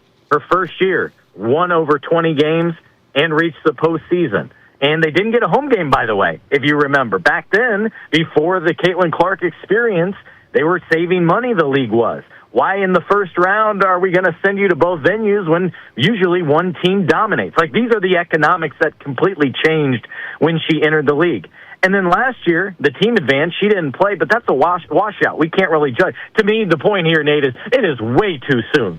She is just 24, basically still just got into the league. Yes, she should be judged by winning, but she's only had really one season to judge it off that, and she did that. A team that was desperate for success, she brought it, and now they have pieces around her, and so we should be looking for it. But to say, like, this year or bust, what are we doing? I thought that was more Ronnie's take, and it sounded like somebody that has no idea or has not been watching Fever basketball and all the different things they've been through and are going through. Yeah, I get it. You cover it. Scott Agnes on from Indianapolis. Find him on X at Scott Agnes, and his website is Fieldhouse Files. Best coverage there of Caitlin Clark and the Fever as the season just got underway. So she just set a record, and nobody talks about it. I mean, you do it, but I see she set the record for the WNBA history in her third season, which, as you said, she was out last year. 12 games, 20-plus points, 10-plus assists. She's got the most games ever, and people just go, why is that?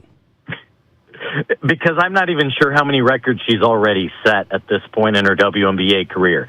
And it kind of goes back to my previous point here. To have a greater understanding of her impact, just look at everything else that she's done. You can judge her by the new collective bargaining agreement and how, get this, it's a great stat I keep going back to. The minimum contract, Nate, this season is more than the maximum contract was last year, the final year of the CBA. Yes, she has lifted everything. The Fever valuations, went from probably $90 million, pushing $1 billion probably, seriously, here in another year or two. Now, in particular with that stat, one, I think a lot of fans weren't sure what are good stats in the WNBA, right? A lot of a new audience. The other thing here that stands out to me and why, to me, I made a big deal out of it is, for one, look at the context. Number 2 on the list, Courtney Vandersloot, took her 466 games. Caitlin did it in 56 games. Basically, because last season was a wipeout, she's done it in less than a season and a half. It took her, Diana Taurasi, about 10 years to do it. There's your context. And then on top of that, what made it even more interesting to me, at least, was originally she didn't get it. Because originally the stats did not give her 10 assists. The Fever and all of us were like, what are we doing here? It kind of looked like an assist. Should have 10. After league review, they updated it to 10. So it found out hours before their win on Sunday that she had gotten it, and then she did it again for the second time in a row. Yeah. 12 games career. That's a WNBA record. 20-plus points, 10-plus assists. Caitlin Clark already has the record in the WNBA. So I look at it and I say, the WNBA has elevated. You talked about the CBA. I've hit that on my show. Caitlin Clark has done all of that for the WNBA. I believe that. Does the WNBA promote Caitlin enough to your take? I would say no, but I think in some cases, not all, in some cases, though, they want to spread the ball around just like Caitlin. Or what your league is, it's not good. But I think to your point, when you're marketing a featured game over the weekend, a lot of this has been discussed. When you're doing your rookie, who right now is trying to carve out a role, play 10 minutes off the bench, you're probably missing the mark. If anything, how about Kelsey Mitchell, who's on a supermax contract? How about Aaliyah Boston, who's on a nearly a max contract? So I understand them at times wanting to distribute the ball, but in almost all cases, yeah, Caitlin, you would think they put it too much on the graphic and they would go too much the other way, right, Nate? Because you almost would think people would complain because she's out there too much, and that's not at all the case. When I remember there was a notable graphic before the postseason, I think her rookie year, and they put one player from every team, and it wasn't her. In those cases, I'm like, what are we doing? Because you want to promote the league's best. I mean, if the Lakers are doing Austin Reeves instead of LeBron James or Luka Doncic, the same things would be said. Yeah, I'm with you on it. I still don't think the WNBA promotes her enough. I don't get it. It's a phenomenon. Caitlin off to a really good start. People aren't acting like it. She's off to a really good start on the court this year. Last one for Scott Agnes, and it's an Indy 500 question. You grew up there. You know it. So what does Scott Agnes do Sunday? How do you partake in this?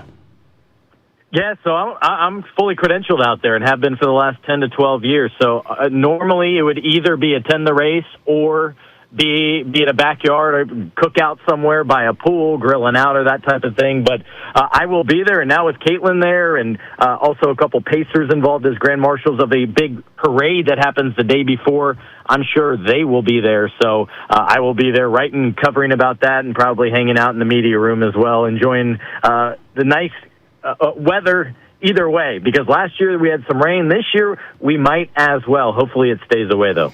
Indy 500 Sunday. Scott Agnes will be there. Caitlin Clark will be there. Fieldhouse Files is his site. Scott, great to have you, man. Thanks a lot. Okay. Thanks, Nate. Appreciate you. Scott Agnes on South Dakota Sports Talk Show. Good stuff. Fieldhouse Files covers the Fever and Caitlin Clark and little Indy 500. Huh? Interesting. Is he going to bring Matt Kearney along next time? Media Row? Scott, we're going to put in a good word. Let's put in a good word. Coming right back, Zach Borg, Midwest Sports Plus, play-by-play man. I'm going to ask him what he thinks of this USD change in their softball programs. You guys see this? USD softball just made a run to the NCAA tournament, first time ever. The coach stepped down today. What's the deal? Zach Borg coming up. This is South Dakota's Sports Talk. Not for hundreds of miles in any direction. A gathering space for all kinds of people from all kinds of backgrounds. To share, to revel, to stand together, celebrate life's greatest moments.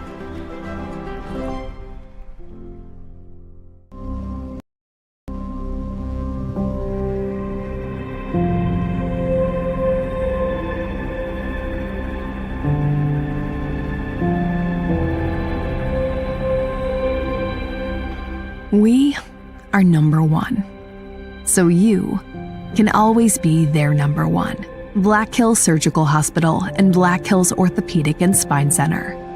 The number one hospital in the nation for major orthopedic surgery.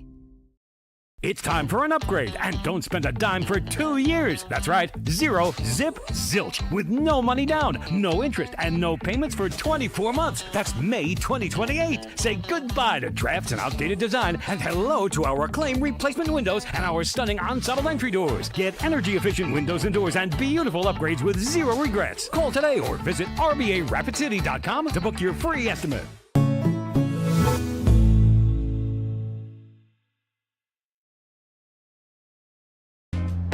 What do you call a place that's one of Deadwood's largest casinos, but is it really a casino? Because you can't decide, should I play or eat or wait, there's a liquor-infused ice cream bar? I mean, you're playing craps one minute and the next you're looking at a charcuterie board? What even is that? Never mind the gunfight outside, you don't have time for that. You've got espressos to down and games to bet on and a pub with 48 whiskeys? What do you even call a place like that?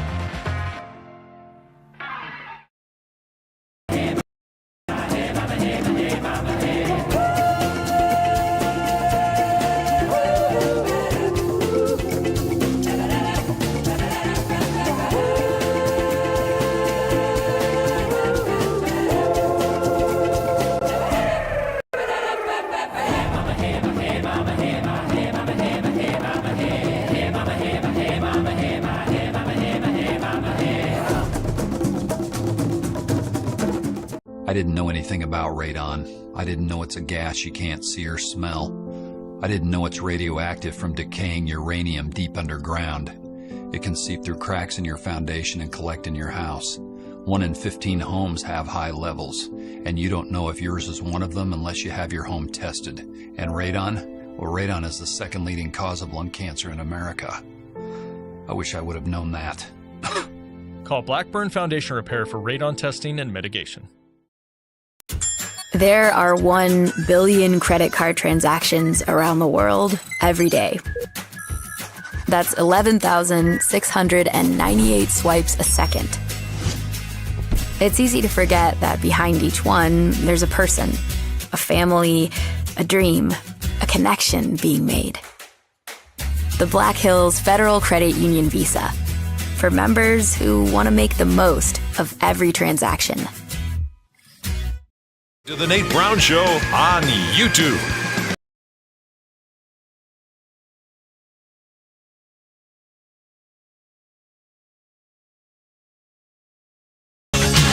All right, welcome in. Fun show tonight. Thanks for being here. If you miss any parts of it, we had a lot of good stuff tonight. Mike Golick Jr. on tonight, college football national analyst. Mike's great, talking all the stuff going on in college football, from eligibility of Brendan Sorsby, the Texas Tech QB, admitted to betting on games, and is he going to get eligibility from the NCAA? He has a lawsuit. So we had Mike Golick Jr. there. Joel Bryant was on tonight. You don't know him, but he was great, from North Carolina, highschoolot.com. He talked about the state track title in North Carolina, the state track meet. The title was taken away after an alleged taunting from a runner in the relay. It's been viewed over 12 million times on social media. Huge story now, and a reaction there. Scott Agnes from Indianapolis talking Indy 500, Caitlin Clark, and more. And now we go South Dakota's own Zach Borg tonight. Midwest Sports Plus. He's been covering a lot of high school sports, and now he's into the baseball scene. They're going to be covering the state baseball tournaments coming up, Class A and B, on Midwest Sports Plus. Zach, welcome in. How are you? I'm good, Nate. I'm always kind of overwhelmed when I usually follow some of the guests you have. I'm like, and there's Zach. Yes, you got to bring it. Let's bring it. You got the hard-hitting lineup. I got to raise my game. Okay, let's go. Hey, I want to get your reaction first to this, and I don't know what's going on. Everybody has an opinion these days. So USD softball just made a run after an improbable run. They didn't have an outstanding season, but they make a run to the summit. They win it. They go and play Nebraska. They're in the game till the end. And then they get knocked out. It was their first Summit League title, first NCAA tournament. And then their head coach announces he's stepping away today. USD puts out a release, doesn't mention much about it. Now people are going, what's going on there with a softball program? What's your read? I don't know that it was mutual. I can't say that for certain or not. I mean, it's very... There were shades of what happened a few years ago when Bob Nielsen stepped away, but that was a mutual thing. I mean, at least it felt more mutual. And I know Wagner, in his statement on Twitter, didn't say anything to make it seem like he wasn't stepping down or wasn't ending on his own terms. But it's very unusual when you get a release like what USC sent out, which didn't even mention his name, if I'm not mistaken. And it just was bizarre. And I think also kind of making some people wonder, his assistant Shannon Pivovar, who had kind of some viral moments in that as a former USF coach and would seem like the perfect choice to succeed him. That's not happening, at least yet. They said they're going to have a national search, and we've seen in the past when football had its opening, they went immediately on staff, and this would make the most sense. But it's a bizarre situation, and you mentioned the loss to Nebraska, which they led from a lot of that game. They came back the next day and beat Louisville. It's a double elimination, and then lost on a walk-off to Grand Canyon. Yeah. I mean, it's strange. I mean, I will say their records in the regular season had not been that great since we came back from the pandemic. They hadn't necessarily contended in the regular season for Summit League titles, but the last 2 years they've gotten hot in the conference tournament. They got to the championship each the last 2 years.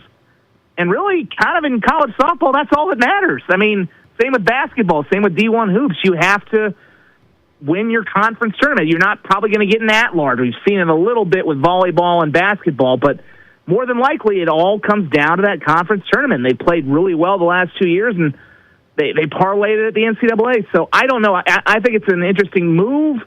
If Shannon Pivovar isn't promoted, I don't know what they're going to do because they don't have great facilities there. I know former USD SID has said some things, and I'll confirm that. I mean, at Nice, the nicest thing you can say about their home field is that it's a high school field. And they've done some renovations to it the last few years, and they are supposedly going to have another big upgrade to it in the years ahead, but it doesn't look like it's the front burner. They've got bigger things with football on deck, so you really got to get somebody who knows what they're walking into, and if it's not Pivovar, I don't know what they're going to do. So that former SID at USD, the one thing I noticed, he said the coach's Wagner's contract wasn't renewed. And so that sounds like it's like, oh, interesting. He said it wasn't renewed, so he must have intel on that. I don't know if we're going to find out the reasoning. They might just move forward. Sometimes in college athletics, this may just happen, and AD's here and comes in. Sometimes ADs get their own people. I don't know what's going to. We may not know. I think that's fair, and it's just a different era of college athletics. I mean, obviously, USC's dealing with a few things. I know the Bob Nielsen, the way that happened, I know left a bad taste in some people's mouth. Even though, again, it certainly on the outside appeared like they made it appear like this was all mutual.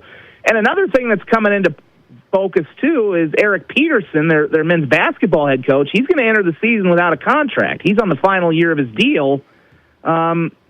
He's been really good there. I mean, I have to preface that. I think he's been pretty good because he's been dealt some awful hands in terms of injuries, and his roster is always flipping itself around.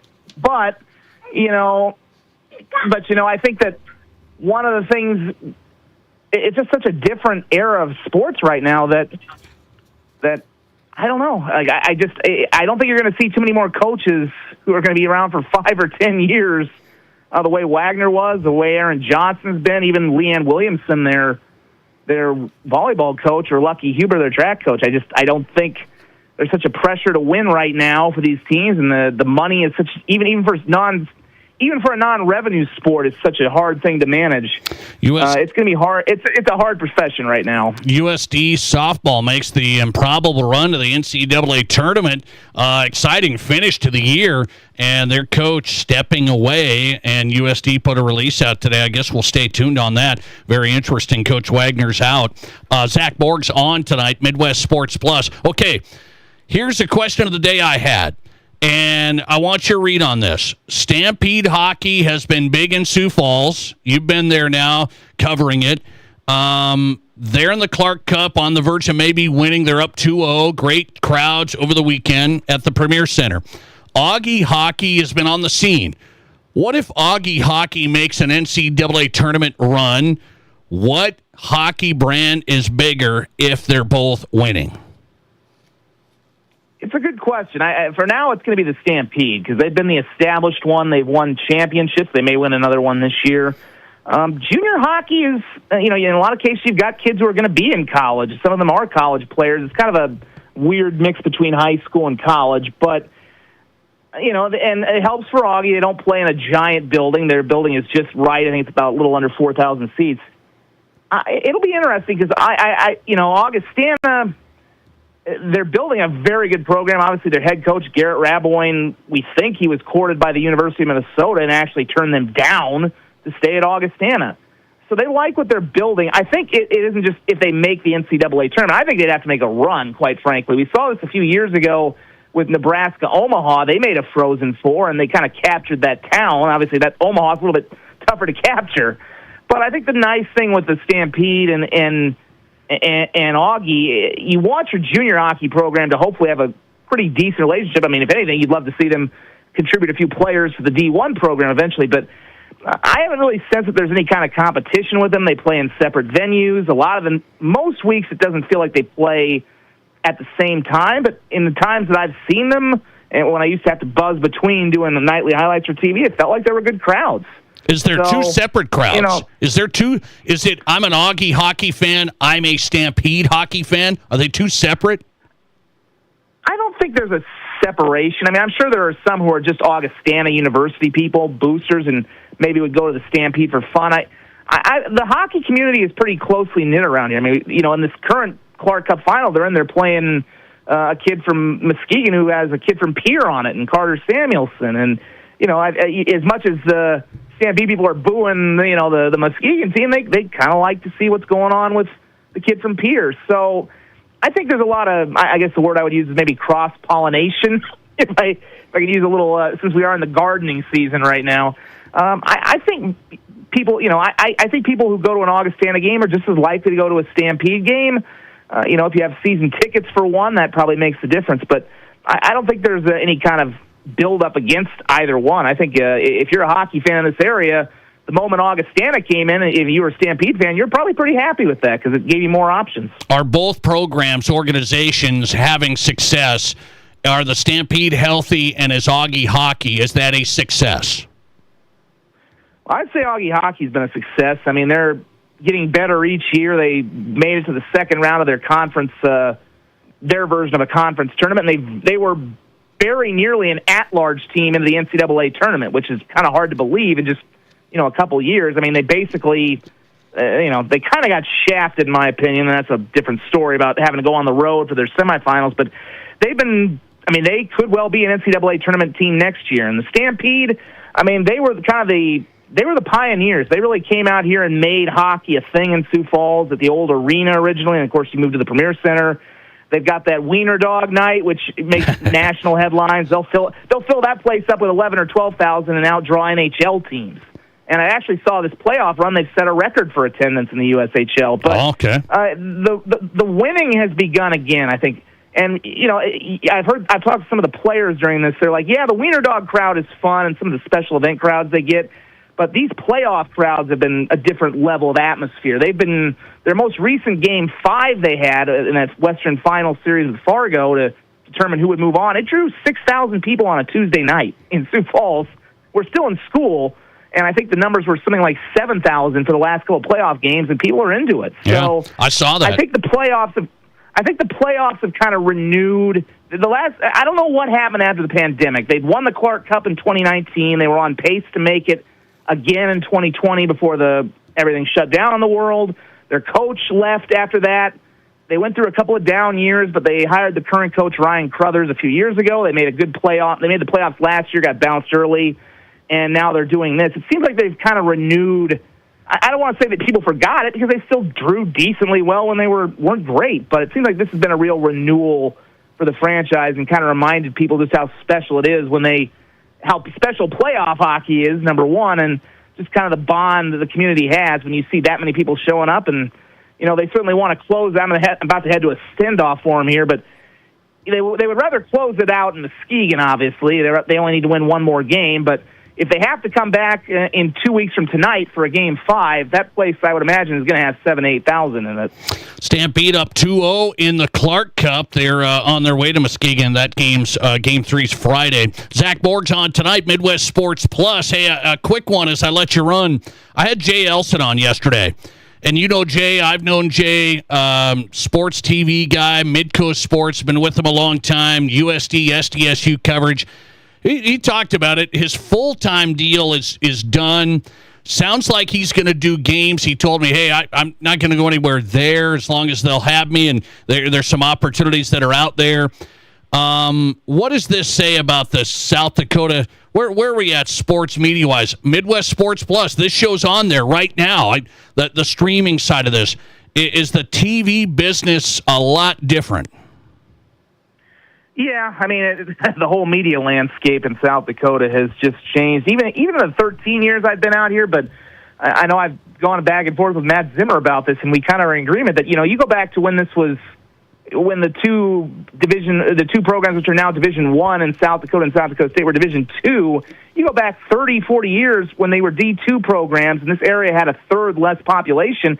You had so much more media, and now it's all shrinking down, despite the fact it's about 2 times larger. These programs are D1, and there's certainly not a lack of interest. That's wild. It's unfortunate. It is, and it's I can't speak to the corporate end of this. I mean, I mentioned this in a post last week, and I hope it didn't ruffle feathers, but I think the person who put out the press release in the Mike McFeely column about why they were making these changes, she was a former journalist and anchor in this market, and it's just, to read that for me was disheartening. I'd rather she just said no comment. But, I mean, I can't speak too much of somebody else's shop, but they produced so much original programming back in the day. I mean, they had individual shows for USD and SDSU. They did high school broadcasts, and obviously, I don't know the economic side of it. And, when you get moved into that big chair, maybe, I guess your priorities have to change. But this is just the way the world's going now. I think there's more streaming involved, and certainly I'm trying to take advantage of that here with Forum Communications, and Midwest Sports Plus is trying to do that as well. I don't know the ownership structure at Midco, but I'm sure cord cutting in the cable world has got to probably play a role in this. Yeah, and you said with every other media, with every other media, and I'm not to listen to the interview. Yeah, with every other media, it's just a lot of them are just consolidated and owned by big corporations. So it's unfortunate, but luckily we have people like you and some other local outlets that are trying to keep this thing alive and hopefully bring it back to a better level, I would say. Great point you make. The Sioux Falls media scene was so good, had all this coverage, radio, TV, newspaper, when teams weren't as big and followed as much as they are now. And now you can't find a radio station hardly doing high school games. I mean, it's wild. It is wild. It is. And, it's funny how I hear people who are older just talk about how that was a golden era of sports, even though you look around at what we've seen. I mean, we've seen 2 women's basketball teams in the Division I Sweet 16. We've seen an FCS team win a national title, which had never happened outside of the Cougars and the NAIA. So many great the high school scene is so much better than it was when I started here.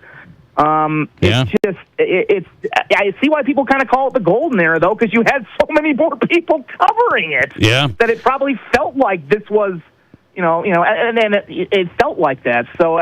Now you got one. The way the media world is right now, it's not the only business that's struggling, but I'm hoping eventually there's a hard reset because this has been depressing and it doesn't do any good for the people who are supposed to be the ones that matter, which are the viewers, the readers, your quote unquote your constituents. None of this benefits them, and I think that's all getting lost in it. Zach Borg on tonight. Sioux Falls play-by-play. They're getting ready to cover Class A, Class B, high school baseball, so that's good stuff. It'll be on Midwest Sports Plus. All right, man. I think we'll have to check, too. It might also be on KNBN and KSFL. I'm not quite sure on that, but you might see it on... Who would have ever thought free over-the-air TV is available, too, perhaps? We'll check it. Got to roll. Thanks, brother. I appreciate it. Thank you, sir. Have a good one. Thanks a lot. Zach Borg on tonight. Midwest Sports Plus, play-by-play, Sioux Falls sports broadcaster on the Nate Brown Show tonight. Good stuff with Zach. Coming back, who's hot and who's not. The Kansas City Chiefs make my list. Here we go next. This is the Nate Brown Show. If your bun falls apart halfway through your burger, it's not the right bun. If it tastes bland and blah, also definitely not the right bun. Turns out the right bun isn't called a bun at all, but a roll. Artisan Hearth brioche rolls to be exact. Soft, fresh, dependable, and oh so good. Basically the +1 you want at every cookout. Artisan Hearth rolls, because sometimes a bun isn't enough. At Dakota Bank, we're more than just a place to bank. We're your neighbors. From everyday banking to home mortgages, insurance, and trust services, we're here for every step of your financial journey. We believe in doing what's right for you because we live here, work here, and care about our communities just like you do. Go with confidence, go with trust, go with Dakota Bank. Member FDIC, equal housing lender. Insurance and investment products are not FDIC insured, may lose value, and have no bank guarantee. Hey Black Hills, this is Scott Hanna. And this is Adam Ray, and we have a full-service mechanical repair shop, Gateway Tire and Alignment, right here, right now. We have top-of-the-line equipment with skilled, experienced, expert mechanics offering all services from oil changes starting at $49.95 to brakes, to free AC checks, diagnostics, engine work, even diesel. We can get you in now. No more waiting for weeks to get your car in for service. We're your one-stop shop for sales and service. Visit us at 123 Omaha or go to GatewayAutoplex.com to book your appointment. Gateway Sales and Service. I'm Scott Hanna. And I'm Adam Ray. And nobody, I mean nobody, beats a Gateway deal. Here's your Fox Sports Rapid City forecast. A frost advisory begins at midnight tonight. Lows level off around 37 tonight under clear skies, southerly winds 5 to 10 miles per hour. Mainly clear skies. Tomorrow, slight chance for storms. Highs level off around 67. Partly cloudy tomorrow night. Lows level off around 42. That's your forecast on the Black Hills Sports Station, Fox Sports Rapid City. Currently, it's 56 degrees. Take your adventures to the next level with a grand prize from Tin Lizzy Gaming Resort that'll have you exploring the Black Hills in style. We've teamed up with Polaris of the Black Hills to give away a 2026 Polaris RZR worth over $21,000 all month long. Earn free daily entries using your Clubhouse card when you play, or sign up for a free Clubhouse card today. The more you play, the more chances you have to win. Then be here May 30th and you could be our grand prize winner. Learn more at tinlizzy.com. The doctors and staff at Black Hills Orthopedic and Spine Center have provided expert bone, joint, and muscle care to patients in the Black Hills area since 1976. Whether you're an elite athlete, a weekend warrior, or just want to continue your active lifestyle, the orthopedic experts at Black Hills Orthopedic and Spine Center will help you stay in the game. Don't let an injury keep you from doing the things you love. Trust the team at Black Hills Orthopedic and Spine Center, specializing in what moves you. Learn more at bhosc.com. Let's be honest. Most big shoe stores just point you to a wall and they wish you luck. Not at Trav's Outfitter. We actually help you find the right fit.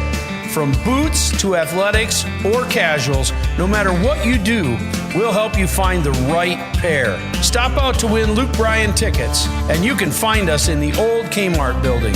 Trav's Outfitter, best selection, best service, no BS. From high school to college to the pros, from Rapid City to Sioux Falls, the Nate Brown Show is South Dakota's sports talk show.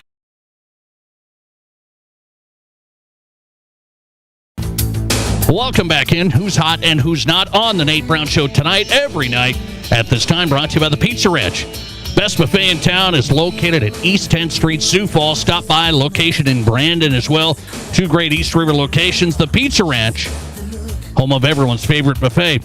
Who's hot category? I just got to go to last night. If you missed Spurs OKC and you're a basketball guy, you missed unbelievable game one. Epic game one. Double OT. Wemby went 41 points, 24 boards, 3 blocks. It was just unbelievable. So I got to put that in. Wembanyama, 41 points, 24 boards. So one of the all-time people say, oh, the NBA's not good anymore. You missed it last night. This series is going to be great. Wembanyama in my Who's Hot tonight, by far. In our Pizza Ranch Who's Not category, Chiefs wide receiver Rashee Rice. Not good. Not good. He's been in some trouble. Now a little bit more trouble. Ordered to serve 30 days in jail. Probation violation. This is a deal, they say, tested positive for THC, violating his probation terms. I saw some Chiefs fans online saying, maybe it's time to cut him loose. I don't know. This was the top guy for the Kansas City Chiefs. He's had some problems off the field. Chiefs Rashee Rice ordered to serve 30 days in jail now for the probation violation. Stay tuned. Where's he going to end up with Kansas City? Thanks for listening to the Nate Brown Show. Big Tuesday show tonight. Great guests across the board from high school to college to the pros. Remember, you can catch the Nate Brown Show podcast. Download it, Apple, Spotify, Amazon, wherever you get your podcast. Search the Nate Brown Show. Back tomorrow. Spring is sprung, and big savings are in full bloom at Menards. Visit Menards Garden Center